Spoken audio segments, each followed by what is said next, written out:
m'entendez très bien maintenant? Que le Seigneur vous bénisse. Nous sommes dans la joie de nous retrouver ici aujourd'hui. Je voudrais juste vous parler, vous raconter une petite histoire. Une histoire de Jésus Solution. Jésus le refuge. Et pour cela, nous allons nous lever pour honorer la lecture de la parole.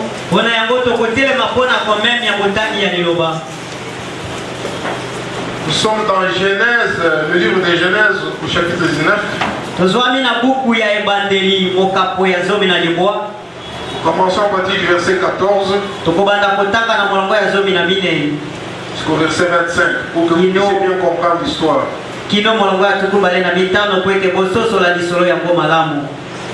L'autre sortit et parla à ses gendres qui avaient pris ses filles.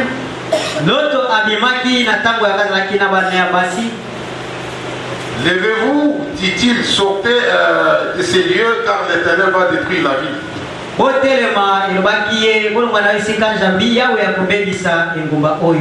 Mais aux yeux de ces gendres, il parut plaisanter.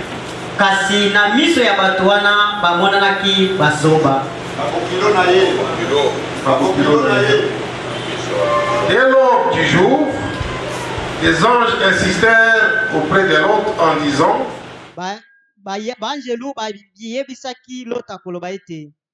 lève-toi, prends ta femme et tes deux filles qui se trouvent ici, de peur que tu ne périsses dans la ruine de la ville.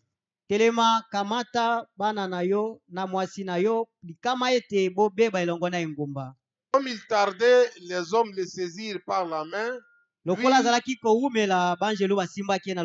Lui, sa femme et ses deux filles, car l'Éternel voulait l'épargner. Ils l'amenèrent et le laissèrent hors de la ville. Après les avoir fait sortir, l'un d'eux dit: sauve-toi pour ta vie, ne regarde pas derrière toi. Et ne t'arrête pas dans toute la plaine, sauve-toi vers la montagne, de peur que tu ne périsses.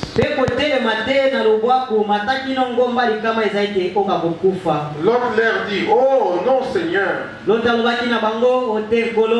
Voici, si j'ai trouvé grâce à tes yeux, et tu as montré la grandeur de ta miséricorde à mon égard, en me conservant la vie, mais je ne puis me sauver en me conservant la vie, mais je ne puis me sauver à la montagne avant que le désastre m'atteigne. Ainsi je périrai. Voici, cette ville est assez proche pour que je m'y réfugie. Elle est petite. Oh, que je puisse m'y sauver. N'est-elle pas petite? Et que mon âme vive. Il lui dit: voici, je t'accorde encore cette grâce. Et je ne détruirai pas la ville dont tu parles. Hâte-toi de t'y réfugier, car je ne puis rien faire jusqu'à ce que tu y sois arrivé. C'est pour cela que l'on a donné à cette ville le nom de Soar. Le soleil s'est levé sur la terre lorsque Lot entra dans Soar. Alors l'Éternel fit pleuvoir du ciel sur Sodome et sur Gomorrhe du soufre et du feu de par l'Éternel.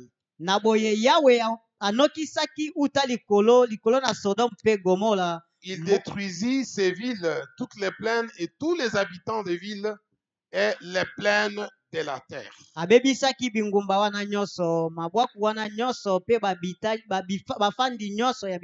Que Dieu bénisse la lecture de sa parole, vous pouvez vous mettre. J'ai lu dans l'entretemps ici dans Luc 17, 28 à 30. Ce qui arriva du temps de l'autre arrivera pareillement. Les hommes mangeaient, buvaient, achetaient, vendaient, plantaient, bâtissaient. Mais les jours où l'autre sortit de Sodome, une pluie du feu et de soufre tomba du ciel et les fit tous périr. Il en sera de même le jour où le Fils de l'homme paraîtra. Prions un peu. Seigneur Jésus-Christ, notre Dieu, nous te sommes infiniment reconnaissants pour cette occasion que tu nous accordes de pouvoir annoncer la parole ce soir devant cet auditoire, d'offrir, Seigneur Dieu de gloire, ces tickets de voyage à ceux qui voudront voyager avec nous. Pour cela, Seigneur notre Dieu, avant que nous fassions toute autre chose, nous te prions, Céleste Père, de prendre le contrôle de cet auditoire. Nous condamnons tout esprit contraire à ton esprit et déclarons la présence du Saint-Esprit en ces lieux pendant que la parole sera annoncée. Au nom du Seigneur Sauveur Jésus-Christ. Amen. Amen. Voilà, je vous ai dit que je vais vous raconter une petite histoire. Shalom. Shalom signifie la paix. Shalom et la paix soit avec vous. Alors, si nous pouvons revenir sur cette histoire de Sodome et Gomorrhe, nous voyons que la cause de la destruction de ces villes-là, de Sodome et Gomorrhe, si vous lisez dans la Bible un peu avant là, vous verrez que la cause de la destruction de ces villes-là, il y avait Sodome, il y avait Gomorrhe, il y avait les autres villes de la plaine, de toute cette contrée-là. C'était l'impudicité et l'homosexualité.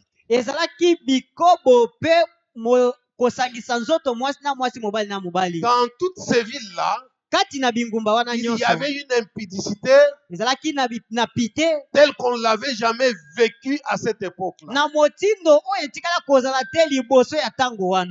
Et il y avait aussi l'homosexualité.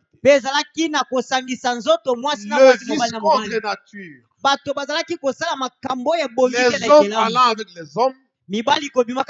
Les femmes allant avec les hommes. Et ça n'avait pas plu à Dieu. Dieu était mécontent de constater que les hommes en étaient arrivés à ce point-là. Ainsi, il avait pris la décision de descendre et détruire Sodome et Gomorrhe et toutes les autres villes qui étaient concernées par cela. Et à cette époque-là, Sodome et Gomorrhe cartonnaient dans le, c'est-à-dire, comprenez ça dans le sens de, c'est-à-dire de l'ambiance. C'était des villes où il y avait de l'ambiance. Il y avait même des marchands qui quittaient l'Afrique, qui quittaient l'Égypte, pour aller vendre des fourrures là-bas à Sodome et Gomorrhe. Il y avait une grande attraction de ce côté-là. Et là où il y a une grande ambiance, une grande attraction, là aussi il y a beaucoup de péchés. Mais cela avait énervé l'Éternel. Il avait pris la décision de détruire ces villes. Mais rappelez-vous, je vous parle de Jésus solution.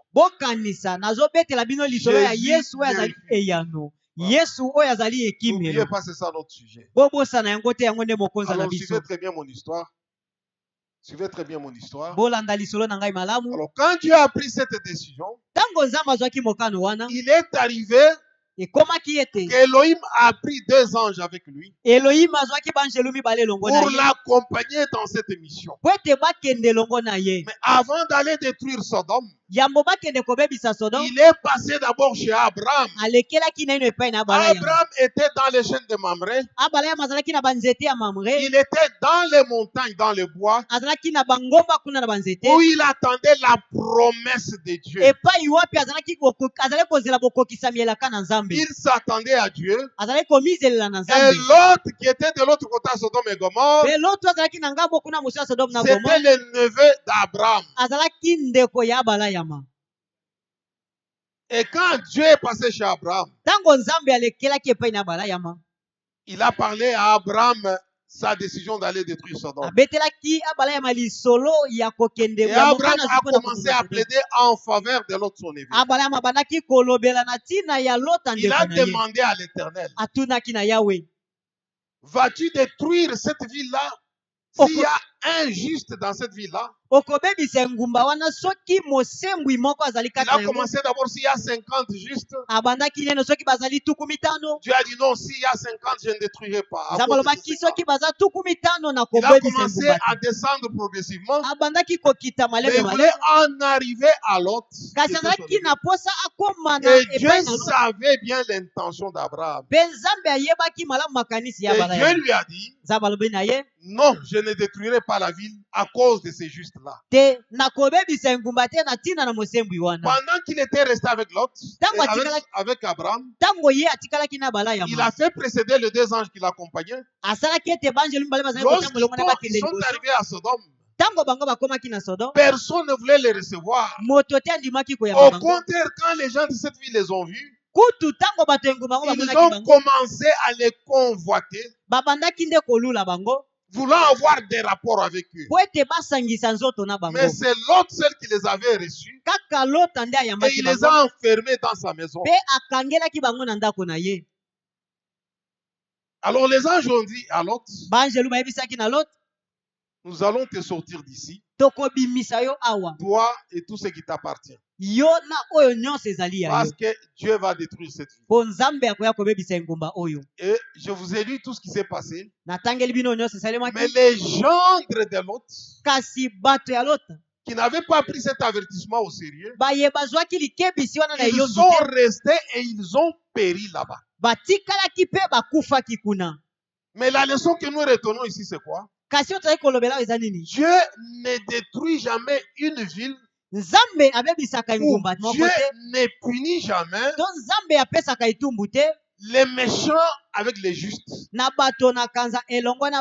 avant de détruire, il avertit toujours les justes. Il avertit toujours les siens. Dieu ne peut pas vous juger avant de vous avertir. Dieu ne peut pas vous punir, vous sanctionner avant de vous avertir. Il vous donne d'abord l'occasion d'échapper à cette punition, à ces jugements-là. Et vous avez le libre arbitre. Et si vous rejetez cela, à ce moment-là, le jugement va retomber sur vous. Et votre sort et votre sang retomberont sur vous-même. Et nous voyons dans Luc 17, on dit là-bas que ce qui arriva du temps de Lot, lorsque les gens les ont mangés, vendés, bâtissés, plantés, et qu'ils s'amusaient, arrivera pareillement à l'avènement du Fils de l'homme. Cela arrivera pareillement à l'avènement du Fils de l'homme. Mais quand Jésus est venu sur la terre, pendant qu'il était avec ses disciples, un jour, alors qu'il sortait de Jérusalem, il a observé le temple. C'était à la fin, vers la fin de sa mission. Il a regretté. Il dit, oh Jérusalem, combien de fois ai-je voulu te rassembler Comme une poule rassemble ses poussins sous ses ailes. Mais tu n'as pas voulu.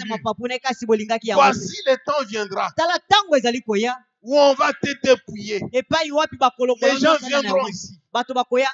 Alors il a commencé à parler. Il a prophétisé sur Jérusalem. Il a parlé de ce qui allait arriver. Mais comme il était avec ses disciples lui ont posé la question. Et cette question comprenait trois parties. Maître, dis-nous quel sera quand ces choses arriveront. Dis-nous quand ces choses arriveront. Quel sera le signe de ton avènement? Et quel sera le signe de la fin du monde? Ils lui ont posé ces trois questions. Mais là, Jésus a parlé de quelque chose. Il dit, vous entendrez parler, il arrivera un temps. Un temps où vous entendrez parler des guerres et des bruits de guerre. Une nation se lèvera contre une autre. Il y aura des troubles sur la terre. Il y aura la famine. Il y aura les tremblements de terre. Tout ça, ce sont des signes annonciateurs du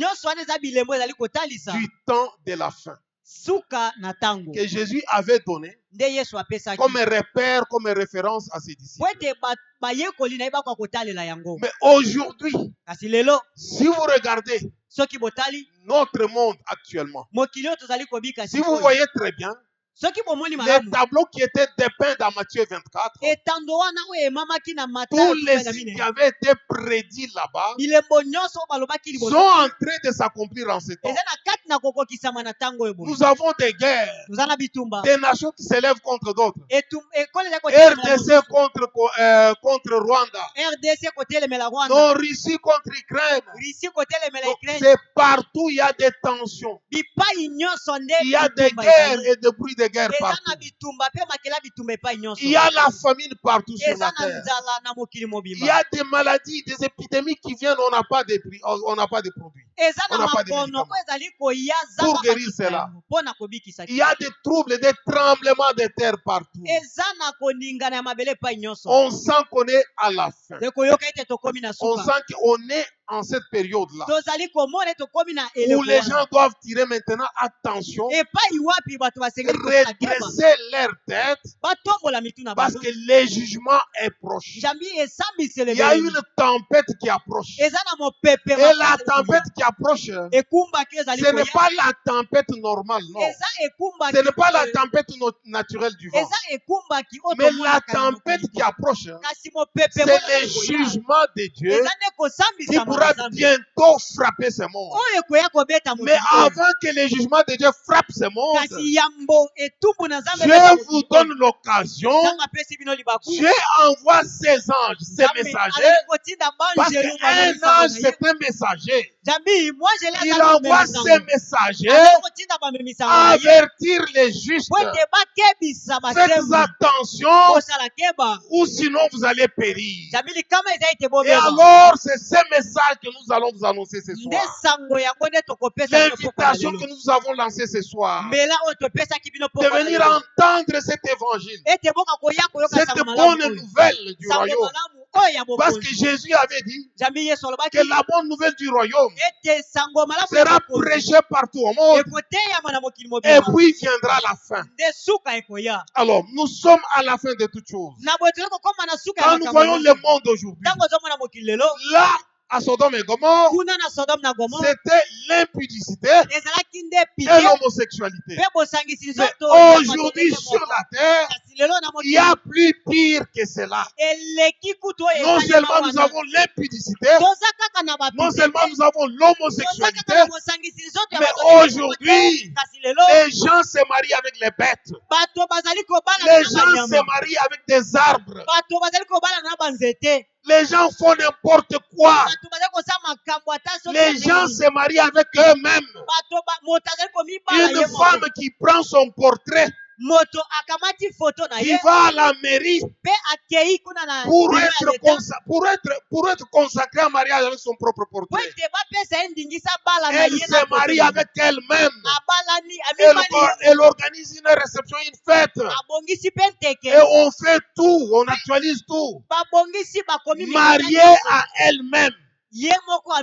C'est du non-sens. Il y a des termes aujourd'hui. Zoophilie, c'est pas pédophilie. Les gens qui aiment aller avec des petits-enfants. C'est terrible les tableaux que nous avons aujourd'hui. Ce qui est plus pire, c'est que toutes les nations sont en train d'officialiser cela. Le diable est entré même dans les églises. Observez très bien toutes ces églises que vous voyez. À commencer par l'église catholique et romaine. Ils ont déjà accepté les mariages homosexuels. Mais ce n'est pas possible. Vous comprenez? Ça, c'est l'image de Lot à Sodome. Pendant que Lot était à Sodome, Abraham était dans les chaînes de Mamré. Où il s'attendait à Dieu, il attendait la promesse. C'est l'invitation que nous donnons ce soir. C'est pour venir dans les chaînes de Mamré. Là où vous recevrez Elohim. Là où vous recevrez la promesse de l'Éternel. Parce que par Abraham aujourd'hui, toutes les nations de la terre sont bénies. Dieu avait dit à Abraham, je te bénirai. Je te donnerai une postérité. Et toutes les nations de la terre seront bénies à travers ta postérité. Et aujourd'hui, nous tous qui croyons en Jésus-Christ, nous sommes la postérité d'Abraham, non selon la chair, mais selon la foi. Parce qu'Abraham a eu la semence, une semence naturelle, les enfants naturels. Abraham a eu aussi une semence spirituelle. Les enfants spirituels qui lui viennent par la foi. Parce que remarquez, quand Dieu avait donné à Abraham la promesse d'avoir l'enfant le fils promis, Abraham pensait que c'était par Isaac que toute la terre allait être bénie. Mais quand il reçoit Isaac, après la naissance d'Isaac, Dieu vient lui dire, mais c'est par lui que tu auras une postérité qui te sera propre. Et Abraham a compris qu'il ne s'agissait pas non plus d'Isaac, mais par Isaac, je devais avoir une postérité. Je devais avoir un fils. Et par lui, toute la terre devait être bénie. Amen. Il parlait de Jésus. Jésus qui devait descendre sur cette lignée-là. Qui n'était que Dieu lui-même fait chair. Qui devait venir pour pouvoir nous apporter la vie.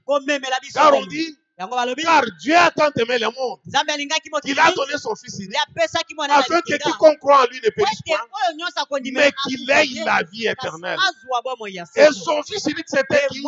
C'était Jésus qui nous avait envoyé pour que nous ayons la vie éternelle. Et Jésus aujourd'hui, c'est la parole. Il est la parole. Parce qu'on dit, au commencement était la parole. La parole était avec Dieu. Et la parole était Dieu. Donc Jésus, Dieu, il est la parole qui était au commencement, qui a créé toutes choses. Et quand vous rentrez à la source ou à l'origine ou à la genèse du mot parole, en grec on appelait cela logos. Logos, parole. Logos signifie parole. Et ce qu'on appelle parole, c'était une forme que Dieu avait prise. Et cette forme-là avait l'aspect de la lumière.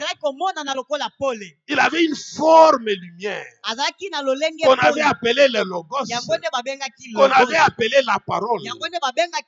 Et si vous êtes en Genèse, on vous dit, et Dieu dit que la lumière soit et la lumière fut. Amen.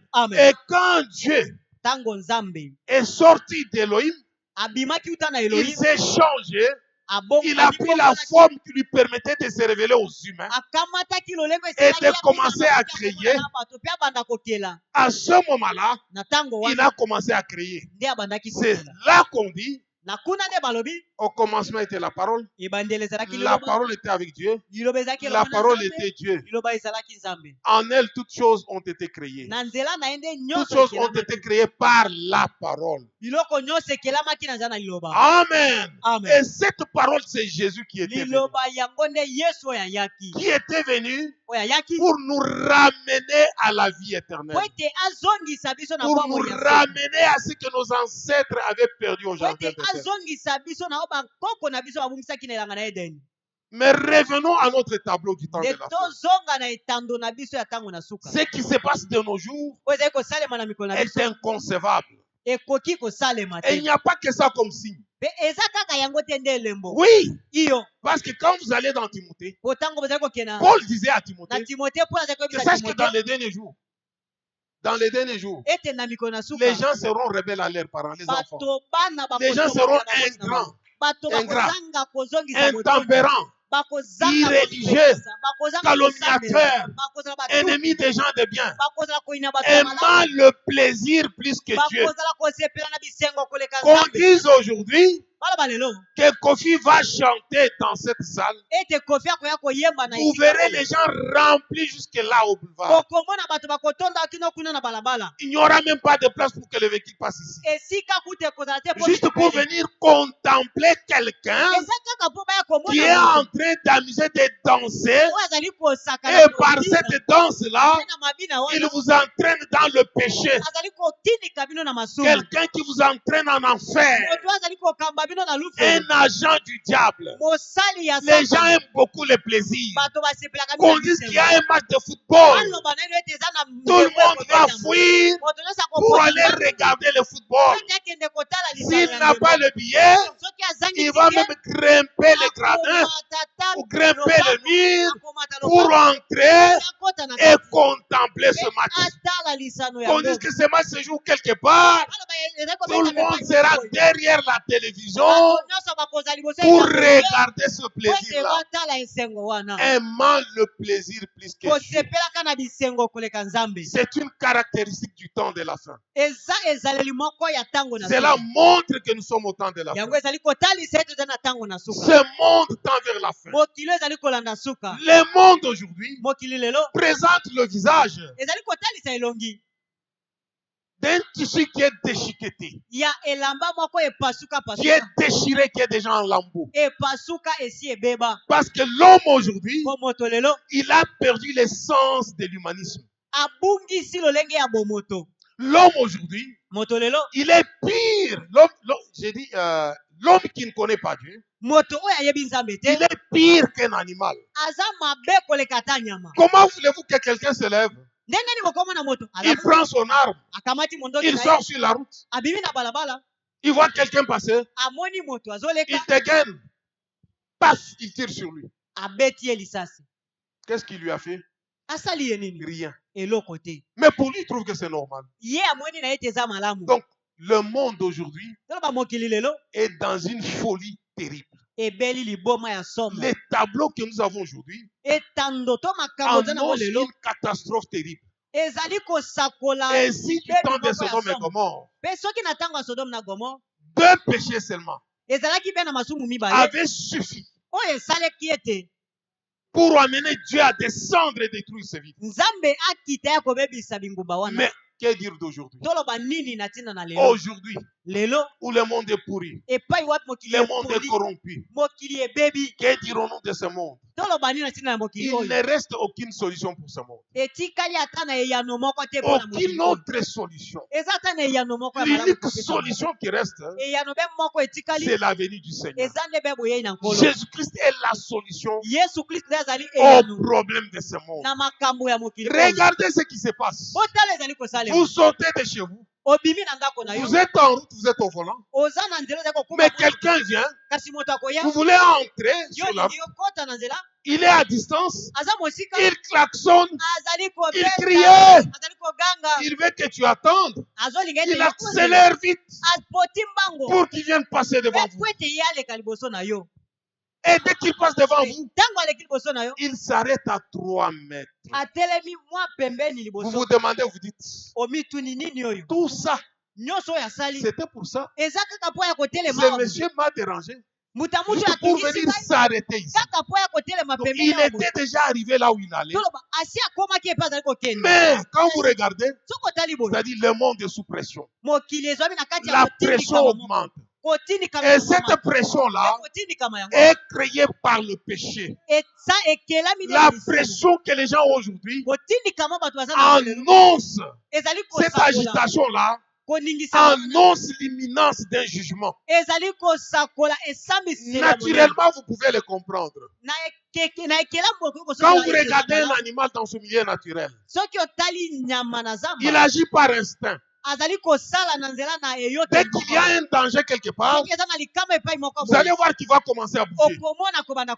Il ne voit rien, mais il est agité parce qu'il sent un danger quelque part. Et ce que vous voyez aujourd'hui, toute cette agitation qui anime les gens aujourd'hui, ce manque d'amour pour la parole de Dieu.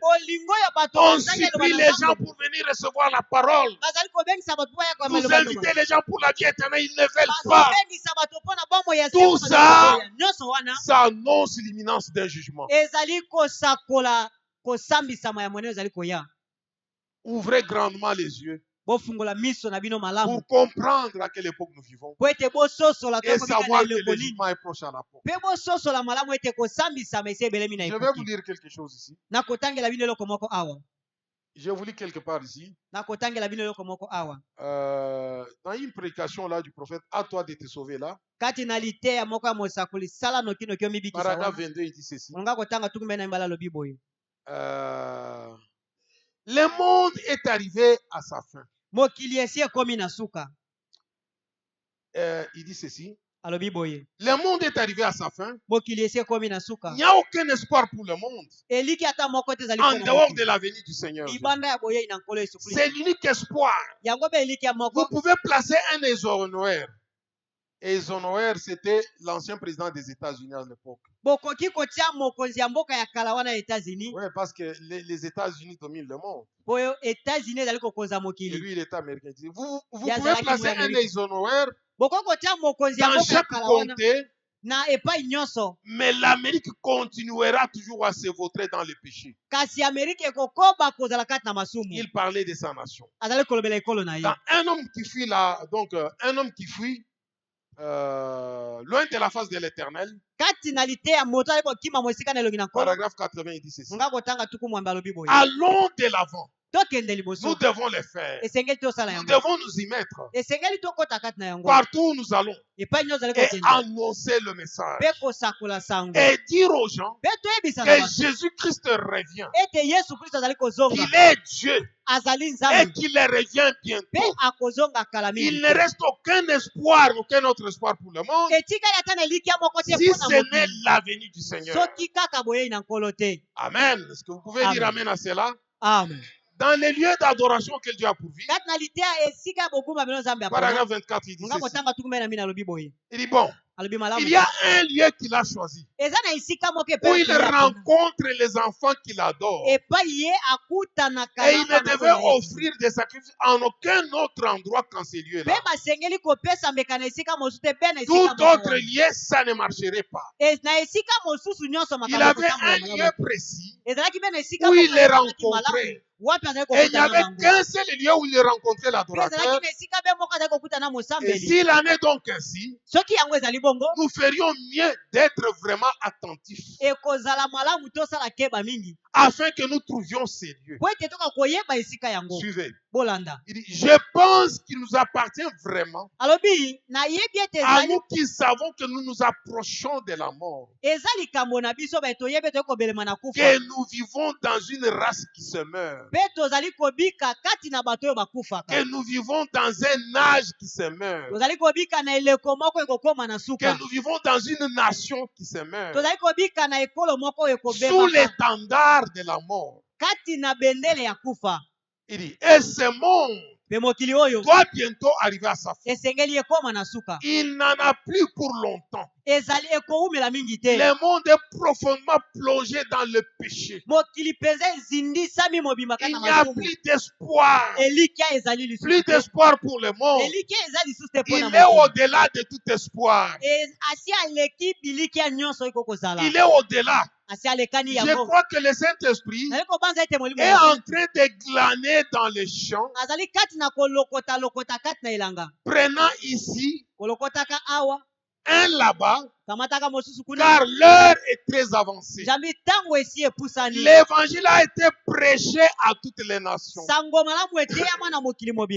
Des isthmes et tous l'ont suivi.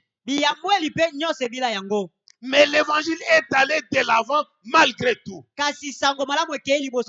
y a un lieu que Dieu a préparé. Les lieux de refuge aujourd'hui. Parce qu'il y a le jugement qui va bientôt frapper. Et ce lieu de refuge, c'est Jésus. Mais Jésus, où est-il aujourd'hui? Qui est-il aujourd'hui? C'est là le problème aujourd'hui. Si c'est Jésus-là était celui qu'on annonce chez les catholiques, qu'on annonce par-ci, par-là, il n'irait pas dans le péché. Parce que Dieu, il est la parole. Et si Dieu est la parole, il ne détruirait jamais sa parole. Il restera la parole et il sera identifié partout où il est avec toutes ses caractéristiques. Amen. Amen. Là où Dieu est, vous allez trouver, sentir le vent du Saint-Esprit. Dieu n'est pas dans l'homosexualité. Dieu n'est pas dans l'impudicité. Dieu n'est pas dans la fornication. Dieu n'est pas dans l'ivrognerie. Dieu n'est pas dans toutes ces souillures-là du monde. Dieu n'est pas dans l'homosexualité. Ces gens sont dans les églises. On les supporte dans les églises. On oblige les nations aujourd'hui à les accepter.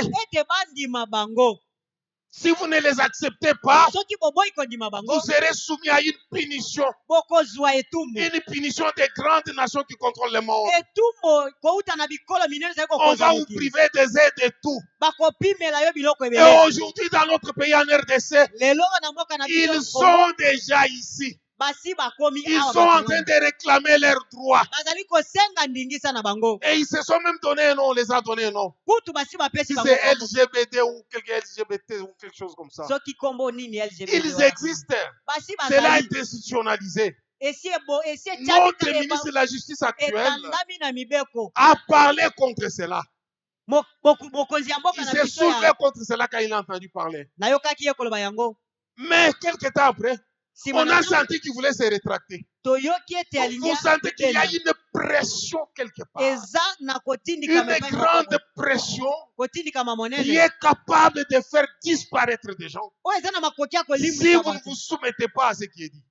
Et dans cette grande pression, qui chapeaute cela, c'est le pape de Rome. Mais on l'appelle les représentants de Dieu. Quel Dieu il les représente, chers frères? Dieu a-t-il permis le péché? Si Dieu avait détruit Sodome et Gomorrhe, il serait juste s'il permettait cela aujourd'hui. Il serait injuste s'il ne détruisait pas ce monde aujourd'hui. Mais avant de détruire ce monde, il y a une brèche. Il y a une ouverture que Dieu vous donne. C'est pour ça qu'on vous a invité. Il y a un lieu de refuge. Il y a une solution. La solution, c'est Jésus. Mais Jésus, c'est qui? Jésus, c'est la parole. La parole de l'air. Mais regardez, au temps de Lot, pour que Lot soit sauvé, il fallait sortir de Sodome et Gomorrhe. Au temps de Noé, pour que Noé soit sauvé, il lui fallait entrer dans l'arche. Vous comprenez que Dieu a loti sa parole dans les périodes ou dans les âges. Et dans chaque âge, Dieu envoie une portion de la parole qui correspond aux gens de cet âge-là pour attirer les élus de l'âge. Et ceux qui croiront cette parole-là, ils vont entrer. Ils recevront la vie éternelle. Ils entreront dans les lieux de refuge, dans la ville de refuge. Et cette ville de refuge, c'est lieu où l'homme se trouve en sécurité. Ce n'est pas non plus dans une église, mais c'est en Christ Jésus. Et on y entre par le baptême du Saint-Esprit. Mais le véritable Saint-Esprit, vous ne le trouvez que là où se trouve Dieu. Là où Dieu se trouve, c'est là où il y a le véritable Saint-Esprit. C'est là que vous trouvez l'onction véritable. C'est là qu'il y a le lieu de refuge. Et mon invitation ce soir, c'est vous dire, venez à ce message. Vous recevrez votre ticket pour le voyage. Vous serez en sécurité. Car bientôt, très bientôt, le jugement va frapper ce monde. Alors, Dieu est en train de lotir sa parole pour chaque âge. Dans chaque génération, il y a une parole pour chaque âge. Mais dans cet âge, si vous êtes un bon lecteur de la Bible, vous verrez que depuis l'Ancien Testament, quand vous lisez dans le livre de Daniel, Daniel avait vu des choses que Dieu lui avait montré. Et cela était en rapport avec le temps de la fin.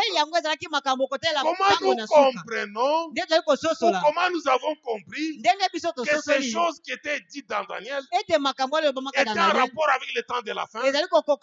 C'est dans Daniel 11. Comment nous avons compris? C'est quand Dieu lui a dit, cet ange-là lui a dit, cet ange-là lui a dit. Parce que Daniel était devant un homme qui avait un pied au-delà de la mer et en deçà. Et cet homme-là était en train de parler à Daniel. Mais quand Daniel lui a demandé, il dit, mais Seigneur, quand ces choses seront-ils? Daniel, toi, Daniel, scelle ces choses. Tiens-les secrètes. Ne les divulgue pas. Mais ces choses seront scellées, tenues secrètes jusqu'au temps de la fin. Jusqu'au temps de la fin. Et alors, quand ce temps arrivera, plusieurs les liront. La connaissance augmentera. Et ceux qui auront annoncé la justice à la multitude brilleront comme des étoiles à toujours à perpétuité. Mais quand vous arrivez dans les livres d'Apocalypse, qui est le dernier livre de la Bible dans le Nouveau Testament, vous trouvez le même maître qui était chez Daniel, avec les mêmes caractéristiques. Ces mêmes anges puissants là, avec un livre ouvert, il pose un pied en deçà au-delà, il crie, il dit, il n'y a plus de temps. Mais au jour de la voix du septième ange, quand il sonnera sa trompette, les mystères de Dieu s'accompliront. Ces choses seront révélées.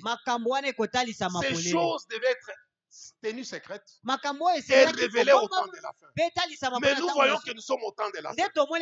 Alors vous comprenez que ce temps ici devait être un temps prophétique. Pourquoi je dis cela? Oui, parce que la Bible dit dans Amos 3, 7, on nous dit, car Dieu ne fait rien sans avoir révélé premièrement ses secrets à ses serviteurs. Vous comprenez que Dieu, tout ce qu'il veut faire, il le révèle aux prophètes. Mais cela a commencé quand? Avec les enfants d'Israël. Quand Dieu avait appelé les enfants d'Israël, les enfants d'Israël avaient dit à Moïse, non, on ne peut pas supporter ces dieux. Dis-nous qui est ce peuple-là qui a déjà vu Dieu vivre. C'est Dieu qui descend avec des tonnerres, des fumées, des tremblements.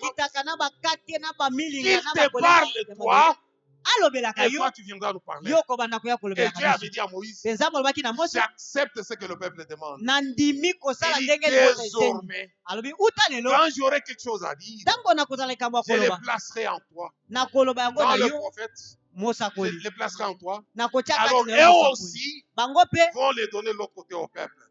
Et il a même dit à Moïse, voici, tu seras comme Dieu, comme tu n'as pas le langage facile. Et Aaron, ton frère, te servira de prophète, c'est-à-dire de bouche. Donc, la bouche de Dieu, c'est le prophète. Il est conçu pour recevoir les choses de la part de Dieu et les révéler au peuple qui est ici. C'est ça la bouche de Dieu. Non, ne faites pas ça parce que moi, j'ai le contrôle de la situation ici. Je vous ravis ça. La bouche de Dieu, c'est le prophète. Le prophète, il prend les choses de la part de Dieu. Il est conçu pour monter dans cette dimension-là. Comme Moïse entrait à la montagne, il entrait dans la présence de l'Éternel. Et il est ressorti de là. Et quand il est revenu, les gens ne pouvaient pas le regarder parce qu'il rayonnait. La gloire de l'Éternel est rayonnée sur son visage. Il est constitué pour entrer en présence de Dieu, prendre les choses de la part de Dieu et les révéler au peuple. Et dans cet âge, il y a eu un homme qui baptisait. C'est arrivé dans cet âge aux États-Unis, à la rivière Ohio, en 1933. Les gens étaient là. Une voix parlait. Une lumière surnaturelle. Et la voix là. De même que Jean-Baptiste était le précurseur de ma première venue, ton message précédera ou préparera ma seconde venue. Et cet homme, c'est le prophète William Branham.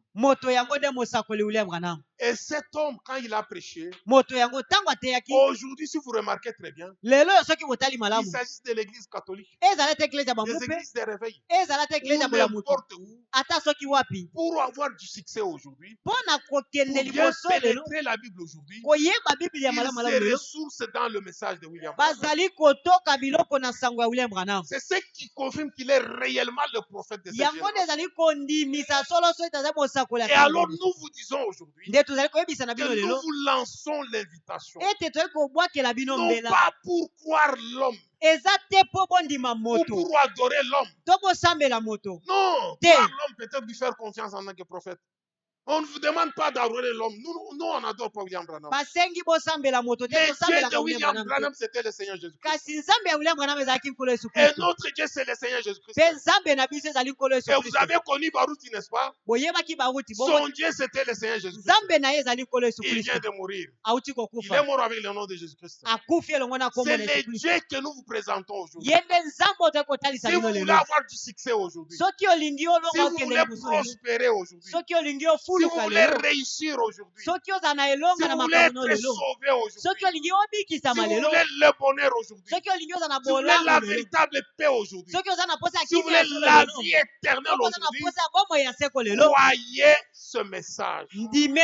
Acceptez ce ticket que nous vous présentons. Mes chers frères et sœurs, même votre vie va changer. Vous serez comme nous. Nous étions comme vous. Dieu nous a pris du néant pour nous faire ce que nous sommes aujourd'hui. Sans prix, sans argent. Le même Dieu là, il est votre Dieu. Il vous a appelé aujourd'hui. Il veut vous offrir la même chose. D'être sauvé. Parce que Dieu est venu, non pas pour sauver les justes. Il n'a pas besoin des justes. Dieu est venu pour sauver les pécheurs, pour sauver les ivrognes, pour sauver les voleurs, pour sauver les bandits, les brigands à la croix. Dieu l'avait sauvé. Jésus l'avait sauvé. Il est venu pour les malfaiteurs. Il est venu pour sauver la femme. La femme adultère ou la prostituée. Il est venu pour sauver les femmes en pantalon, pour sauver les femmes en culotte. Jésus-Christ vous appelle. C'est à vous que cette invitation est lancée. Nous étions comme vous, mais Jésus nous a changés. Jésus nous a transformés. Et aujourd'hui, nous contemplons sa gloire. Venez goûter à ce que nous avons goûté. Il y a la paix ici. Il y a le miel sur le rocher dans le message. Venez goûter combien il est bon le Seigneur. Il vous appelle. Il appelle le pécheur. Inclinez vos têtes. Mes frères et sœurs, Jésus vous appelle. Il est la solution aujourd'hui. Il est notre solution aujourd'hui. N'oubliez pas ça, mon frère, ma soeur. Vous savez, un jour, un jeune homme est allé vers Jésus. Il était riche, énormément riche. Mais il priait dans une dénomination. Avec ses parents, il observait toute la parole. Mais il sentait qu'il lui manquait quelque chose. Il lui manquait la vie éternelle. Il sentait qu'il n'était pas sauvé. Parce qu'il était toujours sollicité par les choses du monde. Il a dit, oh maître, que puis-je faire pour être sauvé? Jésus lui a dit, oh, observe la loi. Et il a dit à Jésus, j'ai observé toutes ces choses dès ma jeunesse. Ce qui montre que c'était un enfant qui était bien éduqué. Un enfant que les parents amenaient régulièrement à l'église. Mais il sentait qu'il lui manquait quelque chose. Il lui manquait la vie éternelle. Alors Dieu lui a dit, Jésus lui a dit, maintenant voici ce que je t'ai dit. Va, vends tout ce que tu as comme richesse. Viens et suis-moi. Le jeune homme a regardé Jésus. Il s'est incliné. Il a pensé. Ah, moi, vendre mes voitures, vendre mes maisons. Oh, laissez tout ça distribuer aux pauvres. Et suivre Jésus. Ah, non. C'est impossible. Je ne le ferai jamais. Il s'est redressé, tout triste. Il est parti pour ne plus revenir. Mais pourtant, la chose était simple. Oui, c'était un test. Quand Dieu vous demande de faire quelque chose, obéissez et le reste vous sera donné de surcroît. Dieu n'a-t-il pas dépouillé Job de tout ce qu'il avait, ayant permis à Satan de le dépouiller, mais par après, il lui avait tout restitué, et même il avait doublé, triplé cela. Ce que Jésus voulait voir dans ce jeune homme, c'était seulement sa disposition à le recevoir, à croire de tout son cœur. S'il avait dit, maître, j'accepte de faire cela, il s'en irait, il vendrait ce qu'il avait, mais quand même il devait revenir vers Jésus, il allait être plus riche qu'avant. Amen. Amen. Parce qu'il n'y a rien qui est impossible à notre Dieu. Mon frère, ma soeur. Mais plus tard, ce jeune homme riche s'est retrouvé où? En enfer quand il est mort.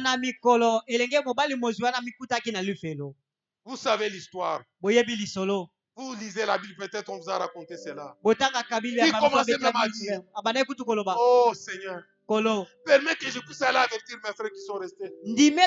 Pour qu'ils ne suivent pas ma voix. On dit non. Ils ont les prophètes.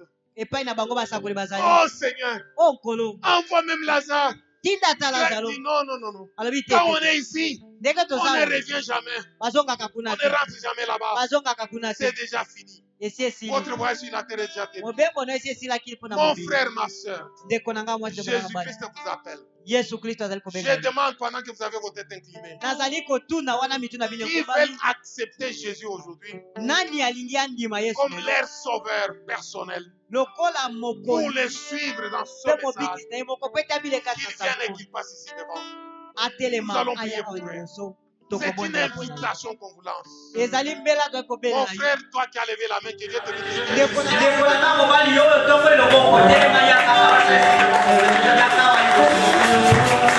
appelle.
Aujourd'hui, nous avons compris que les dénominations ne sauvent pas.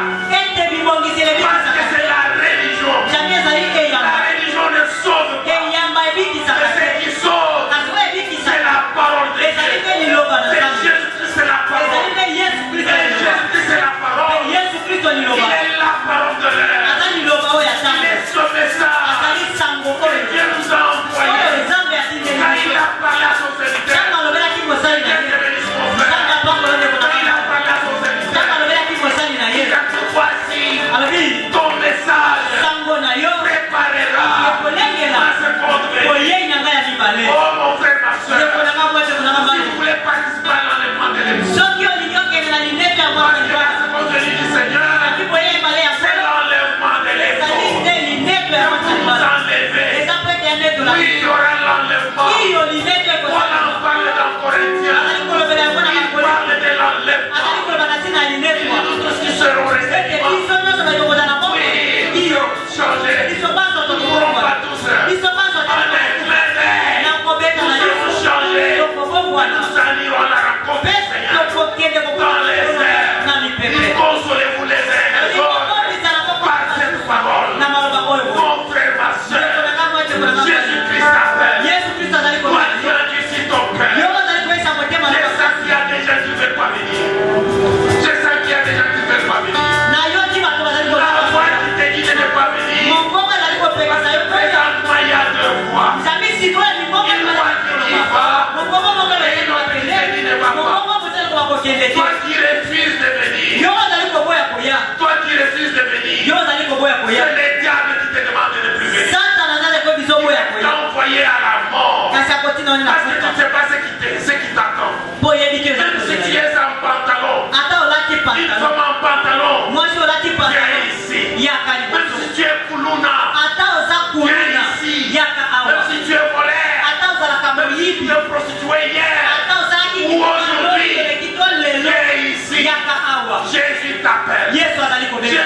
t'appellent mon frère. Les bons bergers t'appellent mon frère. Les bons bergers t'appellent ma soeur. N'endurcis pas ton cœur. Ne résiste pas au Seigneur. Si vous entendez sa voix, n'endurcissez pas vos cœurs. Bientôt et très bientôt, le jugement va frapper ce monde. Oh mon frère, ma soeur. Aujourd'hui, c'est Dieu qui te supplie. Que Dieu te bénisse mon frère. Pour ta place parmi tes frères. Sois le bienvenu dans le royaume. Que Dieu te bénisse. Oh mon frère, ma soeur. Toi qui endurcis ton cœur. Toi qui refuses de venir. Toi qui rejettes cette invitation. Invitation à la vie éternelle. Qu'as-tu de spécial? Qu'as-tu déjà gagné? Qu'est-ce que tu as de spécial? Qu'as-tu gagné dans la prostitution? Qu'as-tu gagné dans la boisson? Qu'as-tu gagné dans l'ambiance? Qu'as-tu gagné dans les jeux, dans les rien de spécial. C'est ce qui arrive à quelqu'un quand il meurt. L'instant d'avant de mourir. Tu vas. Ça sera trop tard. Quand tu verras le trou noir de l'enfer, et que les gens vont te voir sursauter. Tu commences à sursauter.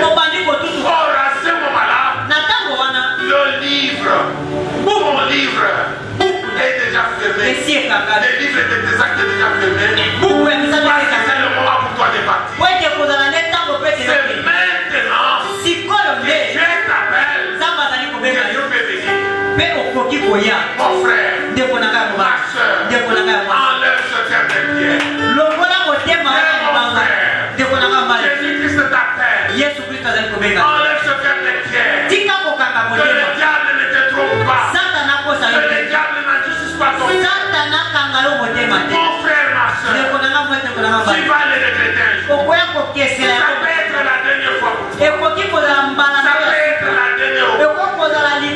Un jour viendra où tu chercheras cette occasion. Et ça sera trop tard. Dieu ne t'en donnera pas une. Tu seras comme les gendres de l'autre. Oui, parce qu'ils avaient péri dans Sodome et Gomorrhe. Oui, mon frère. La tempête approche. Que Dieu bénisse mon frère. Mon frère, ma soeur. Jésus-Christ t'appelle. Tu es en train de lancer une invitation solennelle. Il est sauvé son âme. Que Dieu te bénisse mon frère. Oh, Dieu te bénisse. Il est sauvé son âme. Dieu te bénisse mon frère. Il est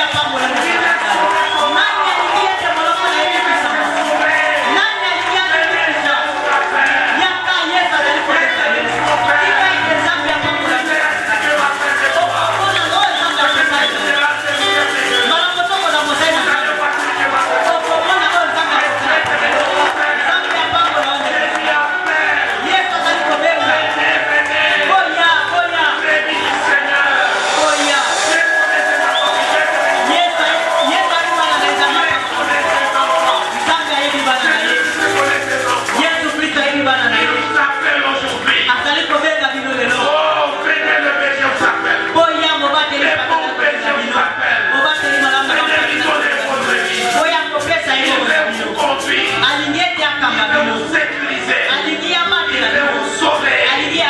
il veut vous prendre, vous amener là où il est, placer à ses côtés, et vous donner la vie éternelle.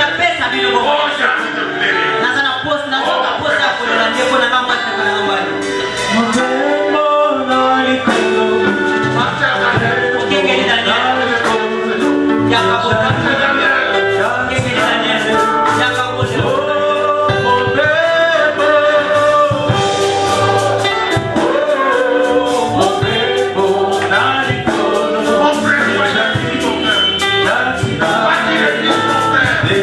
Mon frère,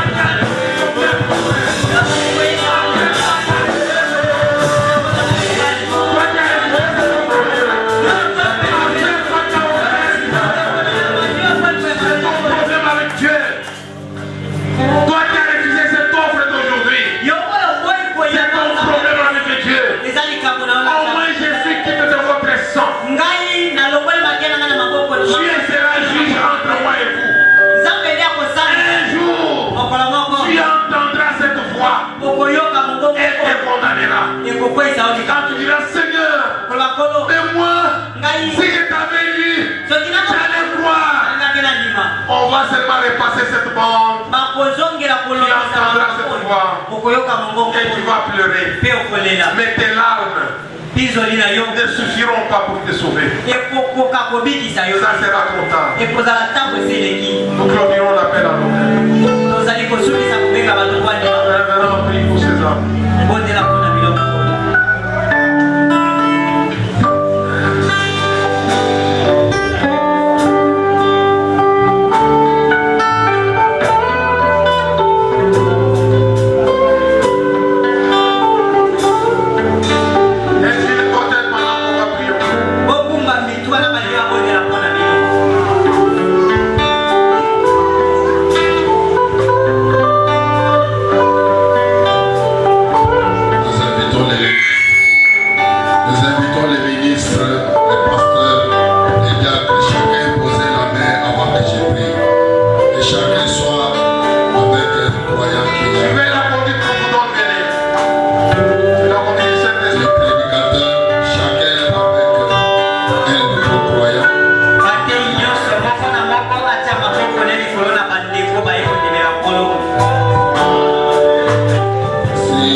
Seigneur notre Dieu, combien nous te sommes infiniment reconnaissants ce soir. Tu es merveilleux, tu es bon envers ton peuple. Dieu tout-puissant, ceci prouve que tu as encore tes enfants qui sont encore dans le monde. Et tu ne pouvais pas venir pour la seconde fois avant qu'ils entrent dans ton royaume. Et si ils sont devant toi ce soir, regarde la moisson d'aujourd'hui. Ce sont tes enfants à toi que tu connaissais avant la fondation du monde. Alors que tes serviteurs ont les mains imposées sur chacun, laisse que la puissance de la transformation leur soit accordée. Que leur vie change, Seigneur. Que leurs péchés soient pardonnés. Qu'ils aient jusqu'au jour de baptême pour marcher en nouveauté de vie, Seigneur. Dieu notre Père, je viens avec ces âmes à toi. S'il y a un péché, n'importe quel péché, que ton sang les purifie, que ton sang les lave, que cela coule dans les eaux de l'oubli, Seigneur. Oh Dieu notre Père, s'il y a d'autres liens qui les lient, la magie, la sorcellerie, la fétiche, quels que soient les liens magnifiques qui les lient, par l'autorité du nom de Jésus-Christ, je brise cela au nom de Jésus-Christ. Tu veux, Père, je les abandonne à toi. Que ta main visible les touche. Fortifie les décisions. Qu'ils aient jusqu'au jour de baptême et qu'ils persévèrent dans la foi. Dieu notre Père, s'il y a une maladie dans leur corps, quelle que soit la maladie, toi tu es l'éternel Dieu qui nous guérit de toute maladie. Guéris chacun de nos Jésus. Merci pour ces âmes. Merci pour le trophée de la parole de ce soir. Nous t'applaudissons. Nous crions les cris de joie. Après la gloire, après l'honneur, au siècle des siècles. Ils sont pour toi. Et nous les abandonnons sous ton contrôle. Nous nous allons les baptiser dans l'eau en ton nom. Et que tu les baptises du feu et du Saint-Esprit. Accorde cela, Père. Fortifie ton serviteur. Pour bien les encadrer, Seigneur. Sois avec la journée de demain. Pour que tu fasses encore davantage. Oui, Père. Nous croyons que tu nous as écoutés et que tu nous as exaucés. Alors que nous les abandonnons à toi. Au nom de Jésus-Christ. Amen. Amen.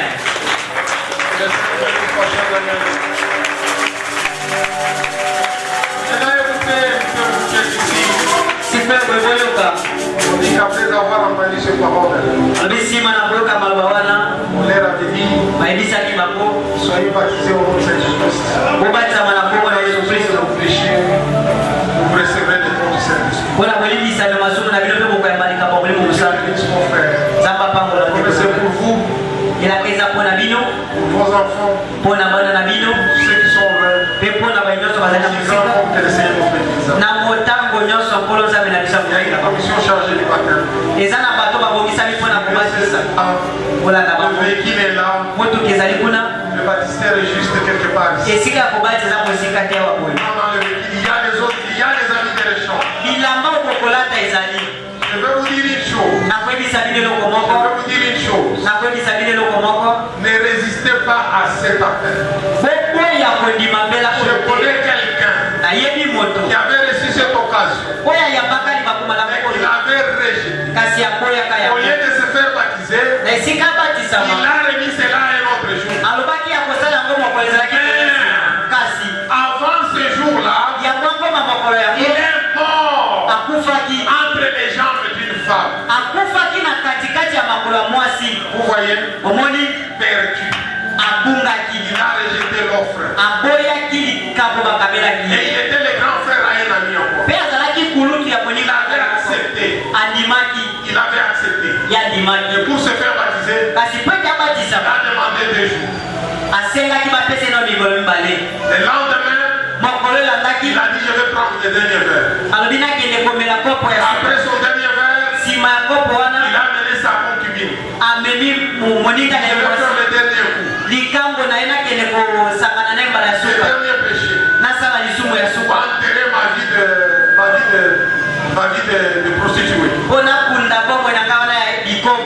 Et là, il s'est enterré. Dieu n'a pas permis ça. Là même. Dans la chambre d'hôtel. Il est mort nu. Entre les gens tout ça. Alors, quand on vous appelle, Dieu vous donne l'occasion. Allez au saut des baptêmes. Parce que le diable est à vous. Vous n'avez pas la force de la prière pour la tête. C'est là où c'est l'église déjà. Et si vous sortez dehors, le diable qui s'est tenu déjà quelque part va revenir avec force. Et votre fin sera malheureuse. Maintenant, dans cette salle, y a-t-il des gens qui sont malades? Il y a des gens qui sont malades. Ils passent ici devant. On va prier. S'ils sont là. Il y a maladie grave. S'il n'y en a pas, ils sont le nom du Seigneur. Donc que Dieu vous bénisse. Il y a quelqu'un là-bas.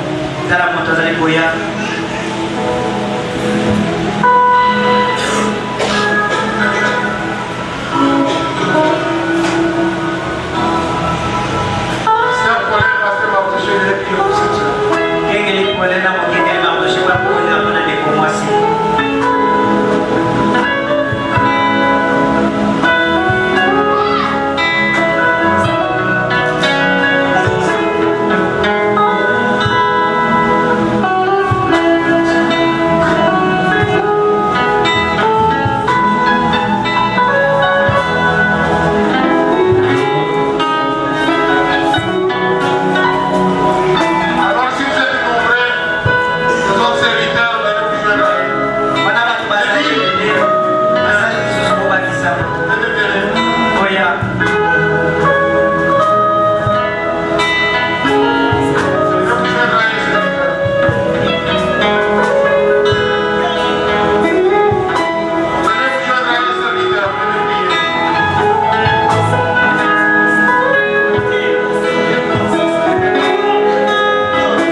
Show